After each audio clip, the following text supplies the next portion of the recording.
1 నుంచి 5 తరగతుల వరకు టీచర్ల సంఖ్య విద్యార్థులు 60 మంది విద్యార్థుల వరకు 2 టీచర్లు. 61 నుంచి 90 విద్యార్థుల వరకు 3 టీచర్లు. 91 నుంచి 120 విద్యార్థుల వరకు 4 టీచర్లు 121 నుంచి 200 వరకు 5 టీచర్లు.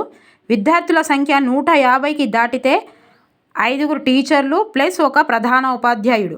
ఇది చాలాసార్లు వచ్చిన ప్రీవియస్ బిట్ అండి ఇది. తర్వాత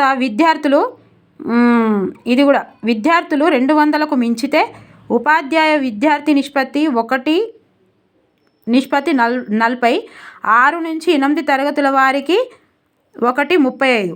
సో 1 నుంచి 5 తరగతుల వారికి 1:30గా ఉండాలి. ప్రాథమికోన్నత పాఠశాలలో 6 నుంచి 8 ప్రతి తరగతికి కనీసం ఒక ఉపాధ్యాయుడు, ప్రతి సబ్జెక్టుకు ఒక ఉపాధ్యాయుడు ఉండాలి.